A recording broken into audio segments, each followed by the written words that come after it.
महाभारत की कथा बताती है कि जिसके जीवन की डोर ठाकुर जी ने संभाली हो, जिसका स्वामी, जिसका मालिक भगवान हो साक्षात, उसके जीवन में असंभव कुछ भी नहीं, कुछ भी असंभव नहीं है।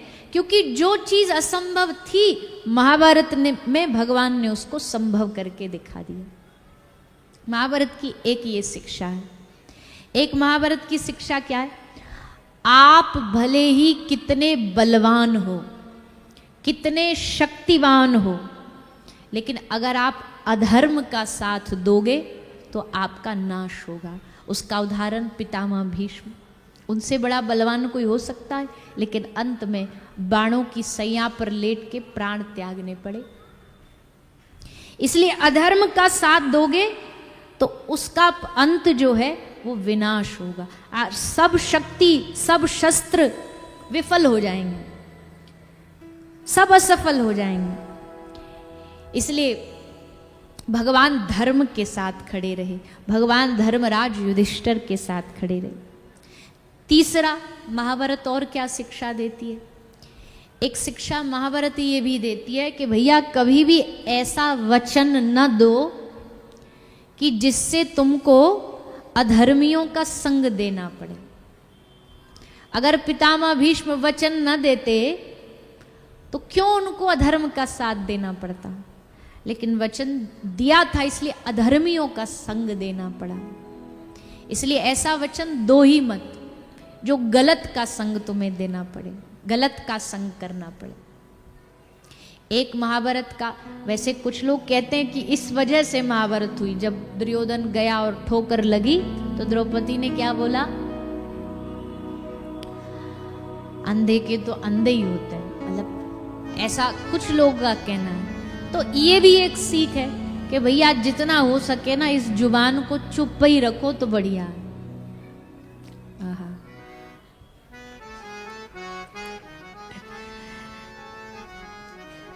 तो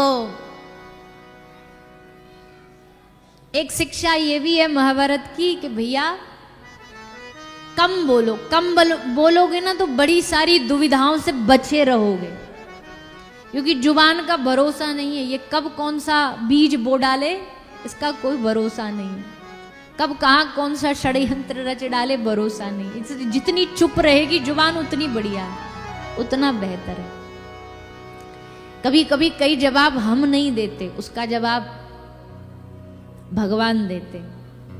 तो इसलिए जीव उस समय चुप ही रहे तो बढ़िया है। जवाब होता है, ऐसा नहीं कि नहीं होता, पर उस समय चुप ही रहे और भगवान से बोले प्रभु आप देखो, आपकी दृष्टि, आपके नजरिए में आपको लगता उत्तर देना तो आप दीजिए, किसी ना किसी रूप में वो जरूर देगा। तो एक शिक्षा ये भी है। और सबसे बड़ी भैया सीख तो महाभारत सिखाती है कि बस दोनों हाथ उठा करके ठाकुर जी को समर्पित हो जाओ। भगवान को अब सौंप दिया इस जीवन का, सब भार तुम्हारे हाथों में है, जीत तुम्हारे हाथों में है हार। हार में भी मजा है, हार का भी अपना मजा है, पर शर्त है उस हार में संग में भगवान होने चाहिए, तब हार का मजा है, तब हार का आनंद है। तो महाभारत की ये कथा आरंभ होती है पांडवों के पुत्रों का, उनका वध करने से।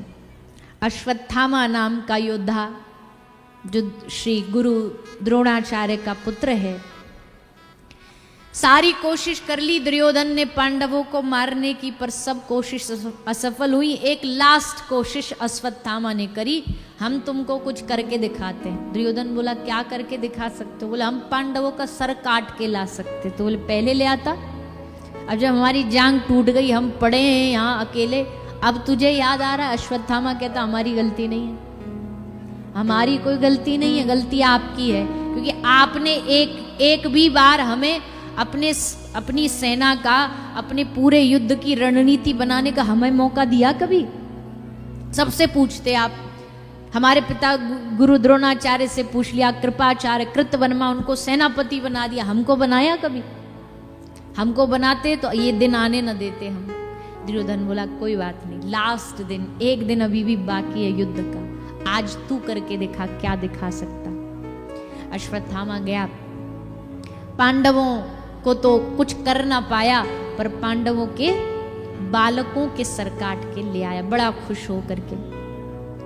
भैया इस वंश में 5 पांडवों के बालक ही थे वंश को बढ़ाने वाले, और वो पांचों की पांचों एक साथ मारे गए। पूरे वंश में हाहाकार मच गया, रुदन शुरू हो गया। अश्वत्थामा को पकड़ के ले आया गया, अर्जुन पकड़ करके ले आए, भरी सभा में उस दोषी को खड़ा कर दिया, बताओ इसको क्या दंड दे। सबने एक से बढ़कर एक क्रूर से क्रूर उसको दंड देने की मांग करी। सबने कहा कि जैसे इसने मारा इसकी गर्दन काट दो, मार दो, तड़पाओ इसको। लेकिन द्रौपदी कहती हैं, सा मुंच मुंचाल मिति प्रभाषिणी, इसको मारना धर्म नहीं है, क्योंकि ब्रह्म हत्या से बड़ा और गुरुपुत्र की हत्या से बड़ा दुनिया में कोई पाप नहीं, और ये दोनों ही हैं, ये ब्राह्मण भी है और गुरु का बेटा भी है। और हाँ, इसके मारने से हमारे बालक तो वापस लौटने नहीं है, इसको मार करके पाप का ही बोझ माथे चढ़ेगा। पूरी सभा में सन्नाटा छा गया। बोली द्रौपदी क्या बोल रही है? पर समझने वाले समझ गए। भगवान बड़े प्रसन्न हुए। भगवान को लगा, आहा, हमने इसको अपनी बहन का आज इसने दिखा दिया अपने गुण से कि सचमुच ये हमारी बहन कहलाने के ही लायक है। इतनी क्षमाशील, इतनी दयाशील। और ठाकुर जी तो वैसे ही द्रौपदी पर पहले से ही खूब रीझे हुए, खूब प्रसन्न है, क्योंकि जब भी द्रौपदी को लगता कि अब मामला फिसलने वाला है तो बस वो ठाकुर जी को याद करती, द्वारिकाधीश को याद करती। महर्षि दुर्वासा आ गए फौज लेकर के भोजन पाने के लिए, जब अज्ञातवास में, जब वनवास में गए थे। पूरी फौज संतों की, और वो भी दुर्योधन ने ही भेजा था कि इनको भेजो जा करके, इतनी सारी फौज संतों की जाएगी, उन पांडवों के पास तो एक अन्न का दाना नहीं, इनको क्या खिलाएंगे? साधु भूखा जाएगा, श्राप दे देगा, और दुर्वासा ऋषि का श्राप तो जगत प्रसिद्ध है। तो बढ़िया है, पांडव मारे जाएंगे।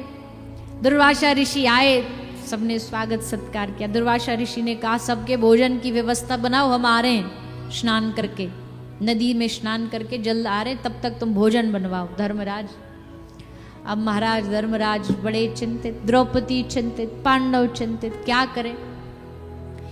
एक अक्षय पात्र था द्रौपदी के पास, पर उसका भी क्या वरदान क्या था कि अंत में द्रौपदी खा लेगी, उसके बाद उसको स्वच्छ करके रख दे तो उसमें भी अन्न न आता। द्रौपदी भोजन करके साफ करके रख के रसोई में चली गई। अब कौन क्या करे? द्रौपदी बस बैठी बैठी द्वारिकाधीश को याद कर रही, ठाकुर जी अब आप ही लाज बचाओ, आप ही कुछ करो, ये द्वारिकाधीश अब आप ही इज्जत बचा सकते हो। बस इतना पुकार ही रही है कि इतने में तो रथ लेके पहुंच गए दरवाजे पर। रथ लेके दरवाजे पर आए, सखी कृष्णा देख मैं आ गया। बड़ी प्रसन्न द्रौपदी, वाह प्रभु, बड़ी चिंता में हूं, क्या करूं। अब दुख ये नहीं है कि श्राप लग जाएगा, दुख ये है कि इस कुटिया से, इस घर से साधु भूखा जाएगा, इससे बड़ा और क्या अपराध होगा। तो अब प्रभु आप ही को, ठाकुर जी बोले है ना तेरे पास अक्षय पात्र, ले ले उसको। बोले वो तो हमने धो के रख दिया। ठाकुर जी बोले ऐसा हो नहीं सकता, कुछ तो बाकी होगा उसमें। बोली नहीं, हमने बड़ा बढ़िया से मांजती हूँ मैं, एक एक दाना साफ करके सब स्वच्छ कर देती हूँ, कोई चिकनाई भी नहीं बचती। ठाकुर जी बोला अरे निकाल तो देख, तो जब हम कह रहे हैं तो एक बार निकाल के तो देख। निकाला तो उस गड़े में, पात्र में इतना सा एक चावल का दाना चिपका था। बोले है ना? बोले इससे क्या होगा? ठाकुर जी बोले कुछ भी हो ना हो, हमारी भूख तो मिटी जाएगी। और लेके वो एक चावल का दाना मुख में ठाकुर जी ने डाला और एकदम जैसे तृप्त हो गए। ठाकुर जी का पूरा भूख मिट गई। और भगवान की भूख मिटी नहीं कि प्रभु के उदर में ही सारा ब्रह्मांड है, प्रभु के उदर में ही दुर्वासा ऋषि हैं, प्रभु के उदर में ही सारे संत महापुरुष हैं। ठाकुर जी का पेट भरा नहीं कि वहाँ जो नदी पर साधु स्नान कर रहे थे, वो उनका इतना पेट भरा बिना भोजन खाए कि डकार पे डकार भोजन इतना खा। दुर्वासा ऋषि बोले नहा लिए, चलो अब भोजन करने। बोले भोजन महाराज, भोजन का नाम भी लोगे तो वमन हो जाएगा हमें, इतना पेट भरा है हमारा। दुर्वासा ऋषि समझे कि छलिया आ गया वहां और उसने कुछ ना कुछ खेल किया है। भैया ठाकुर जी हैं ही ऐसे, और वो केवल ऐसा नहीं कि द्रौपदी या पांडवों के लिए उन्होंने किया हो। कलयुग के भक्त देख लो, कलयुग के भक्तों को देख लो। नरसिंह मेहता जी का 56 करोड़ का भात भराए, असंभव को संभव कर दिया। ये सब काम केवल भगवान ही कर सकते।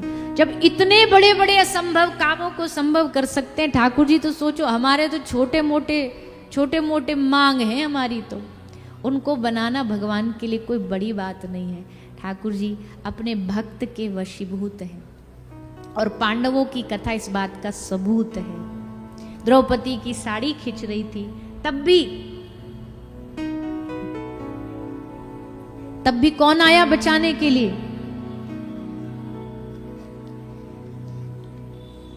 तब भी बचाने के लिए संसार में द्रौपदी ने भाग करके सबको बुलाने की कोशिश करी, लेकिन जो भी देखा बेवफा देखा।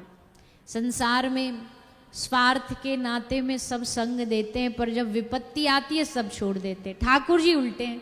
ठाकुर जी सुख में तुमको भले दूर रहेंगे, बोले सुख है भोग ले तू अपना, लेकिन जब विपत्ति आएगी, जब कष्ट आएगा, तो सबसे आगे खड़े मिलेंगे। ध्यान में योगियों के आते नहीं, उनको संग भक्तों के नाचते देखा, बेर शबरी के चखते देखा।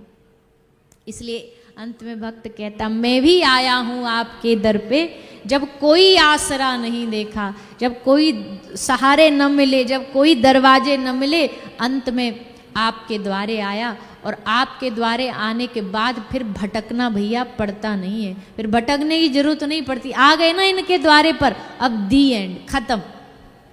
अब ठाकुर जी अपने आप संभाल लेंगे, अपने आप व्यवस्था बना लेंगे। ऐसी भगवान ने पांडवों पर अद्भुत कृपा करी, खूब आनंद बरसा, खूब कृपा हुई। कुंती माता भगवान से स्तुति करती हैं, दुख मांगती हैं। असल में दुख हमारे जीवन में है ही इसलिए क्योंकि हम ठाकुर जी से विमुख हैं, ठाकुर जी से हमने मुंह फेर लिया। जैसे एक व्यक्ति ने निर्णय किया एक बार, क्या बोले, मैं अपनी परछाई को हरा के दिखाऊंगा, अपनी परछाई को इतना दौड़ूंगा कि मेरी परछाई मुझसे पीछे रह जाएगी। अब उसने दौड़ना चालू किया। अब वो दौड़े तो परछाई उसकी और आगे आगे दौड़े। वो जितना दौड़े परछाई उससे आगे ही मिली, वो कभी उसको हरा ना सका। एक साधु के पास गया तो साधु ने कहा, बेटा परछाई को हराना है तो भागने की जरूरत नहीं है, केवल दिशा बदलने की जरूरत है। तू भाग तो रहा है पर तू सूर्य के विमुख भाग रहा है, सूर्य की तरफ पीठ करके भाग रहा है। अब तू कितना भी भाग ले परछाई को हरा ना पाएगा, परछाई आगे ही रही। अगर भगाना है, परछाई को हराना है, तो तू सूर्य की ओर मुंह कर ले, परछाई अपने आप पीछे हो जाएगी। ऐसे ही जीवन में दुखों को हराना है हमें, और उसके लिए जी जान से लगे पड़े। और क्या कर रहे हैं? ठाकुर जी के विमुख होके दौड़ रहे हैं संसार की ओर। कभी दुखों को हरा ना पाएंगे। बस इतना करना है कि हमें अपना दिशा बदलनी है, अपना मुख बदलना है ठाकुर जी की ओर। जैसे मुख ठाकुर जी की ओर हुआ, दुख अपने आप पीछे आ जाएंगे, ठाकुर जी आगे आ जाएंगे। अभी दुख आगे है, भगवान पीछे है, पर इसको रिवर्स करना है तो भगवान के सन्मुख हो जाइए। सन्मुख हो ये जीव मोहि जब ही जन्म कोटि अगनाश हो तब ही। ठाकुर जी खुद वादा करते हैं कि जब मेरे सन्मुख हो जाएगा, मैं तेरे सारे पाप ताप संताप दुख दारिद्र सब दूर कर दूंगा। तो इसलिए भगवान ने आज ये करके भी दिखाया है, केवल नाम के नहीं है। भगवान ये केवल कहते ही नहीं, करके भी दिखाते हैं। पांडवों को विजय दिलाई, जब विजय हो गई बोले अब हमारा काम हो गया, अब हम घर चलते हैं। राम राम करके अपने घर जाने को तैयार हो गए। बीच में एक प्रसंग आया, पितामह भीष्म की स्मृति आई भगवान को, तो भगवान पितामह के दर्शन करने आ गए। पितामह भीष्म ने भी खूब सुंदर भगवान की स्तुति करी, मांगा अंतिम समय में दर्शन आपका मिलन हो, और भगवान ने उस इच्छा को पूरा किया। भैया हम पिछली कथा में भी एक बार बोला था कि हम अपना जन्म तय नहीं कर सकते, हम अपना जन्म निश्चित नहीं कर सकते कहाँ हमें जन्म लेना है, मृत्यु भी निश्चित नहीं कर सकते, पर इच्छा निश्चित जरूर रखना कि हमें कहाँ मरना चाहिए, कहाँ मृत्यु होनी चाहिए। ये मन में इच्छा जरूर रखना, एक भाव जरूर रखना ठाकुर जी से कि प्रभु मरूं तो इस जगह मरूं, मृत्यु हो तो इस जगह हो। जैसे हम वैष्णव परंपरा रसिक लोग कहते हैं, मरूं तो वृंदावन की माटी में मरूं, मृत्यु हो तो यमुना जी के तट पे हो। भगवान की स्मृति करते, उनकी याद करते हुए प्राण निकले, तो ऐसा मन में भाव रखना चाहिए। होना न होना वो तो उनकी मर्जी है, पर प्रार्थना करने में कौन सा टैक्स लग रहा है। प्रार्थना तो यही करनी चाहिए कि प्रभु मृत्यु हमारी ऐसी हो, मरण हमारा ऐसा हो, क्योंकि सुंदर मरण भी बड़े कृपा से मिलता है। मरण भी सबका अच्छा हो जरूरी नहीं है। कोई देख रहे हैं दुनियादारी में, आसपास देखो, कोई एक्सीडेंट में मर रहा है, कोई जल के मर रहा है, कोई कहीं गिर के मर रहा है, कोई हार्ट अटैक से मर रहा है, कोई तड़प तड़प के मर रहा है, सालों हो गए शरीर काम नहीं कर रहा, कोमा में पड़े, लकवा मार गया है, घर वाले गाली दे रहे हैं, कब जाता नहीं है, भगवान इसे लेके नहीं जाता, उठा ले इसको, हमारा सर से बोझ उठ जाए, गालियां सुन रहे हैं फिर भी पड़े हैं, तो मृत्यु नहीं आ रही। तो मृत्यु भी बड़ी ठोक ठोक के आती है, पर हम ठाकुर जी से प्रार्थना करें कि प्रभु हमारी मृत्यु कैसी भी हो, पर उस समय आपकी याद हो, आपकी याद बनी रहे, आपकी स्मृति बनी रहे। गोविंद नाम लेकर तब प्राण तन से निकले, इतना तो करना स्वामी जब प्राण तन से निकले। तो पितामह ने मांगा तो आ गए भगवान, दर्शन दिया और पितामह ने प्राण त्याग दिए। इस प्रकार भगवान द्वारिका आए, द्वारिका आकर के अपने धाम चले गए। अर्जुन छोड़ने आए थे छोड़ने के लिए, पर महीनों तक जब वापस न लौटे तो धर्मराज युधिष्ठिर को बड़ी चिंता हुई। वैसे भी कुछ कुछ आसपास अशुभ अपशगुन जैसा दिखाई दे रहा था, तो समझ गए कि कलयुग आ गया है। भगवान के धाम जाते कलयुग आरंभ हो गया। राजा परीक्षित का जन्म हुआ। पांडवों को जब पता लगा, अर्जुन ने आके बताया भगवान तो धाम चले गए। पांडवों ने सोचा अब जी के हम क्या करेंगे, हम भी उन्हीं के चरणों में चले जाएंगे। सब पांडव गृह त्याग करके, कुंती माता ने तो वहीं प्राण त्याग दिए और पांचों पांडव द्रौपदी प्रयाण पर निकल गए और एक एक करके सब भगवत धाम को चले गए। राजा परीक्षित 14 वर्ष की अवस्था में राजा बना दिए गए और राजा परीक्षित ने अपना राज्य अपने हाथ में लेकर के कलयुग को चेतावनी दी, कलयुग को चैलेंज दिया, हिम्मत है तो हमारे सामने आ। और एक दिन कलयुग आ गया। एक गाय को मार रहा था।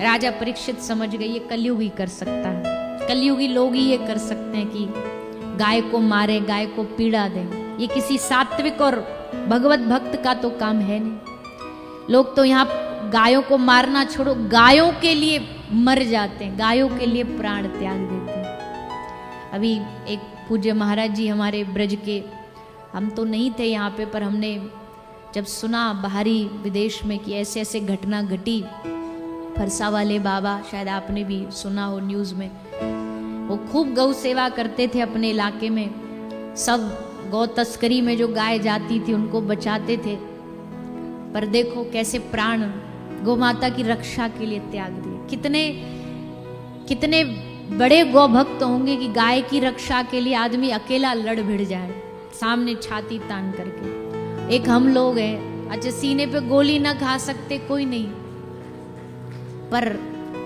हृदय में थोड़ा संवेदनशीलता तो होनी चाहिए। ऐसे गौ भक्तों के लिए तो संवेदनशीलता होनी चाहिए। उनके लिए तो मन में भाव होना चाहिए। हमने उस समय भी बोला था और आज भी यहाँ से व्यासपीठ से बोलते, पूज्य बाबा महाराज को गौ माता अपने चरणों में स्थान दे और उनकी इच्छा पूरी हो। और भैया ऐसे आज से नहीं, न जाने कितने समय से संतों ने प्राण त्यागे गौ माता की रक्षा के लिए, कितने समय से। परम पूज्य स्वामी श्री कृपात्री जी महाराज के द्वारा अभियान चलाया गया, संतों को बुलाया गया कि सरकार सुन नहीं रही तो धरना दिया संसद भवन के बाहर। संतों ने बैठ के धरना दिया, गौ माता राष्ट्र माता घोषित और गोहत्या बंद हो। पर उस समय सरकार ने सुनी तो नहीं, उल्टा उसकी बजाय जो जितने संत महापुरुष वहां गौ माता की रक्षा के लिए बैठे थे उन पर उस समय की सरकार ने गोलियां चलवाई। और दिन भी देखो, दिन भी गोपाष्टमी का, गोपाष्टमी के दिन गौ माता की रक्षा पर बैठे संतों ने प्राण त्यागे। एक आदमी कितने संतों ने प्राण त्यागे उस दिन। ये लड़ाई आज की नहीं है, बड़ी पुरानी है। कौन कितना इसमें अपनी आहुतियां दे रहा है वो बड़ी बात है। तो भैया समाज को जगना चाहिए, समाज को जागृत होना चाहिए, आगे बढ़ना चाहिए।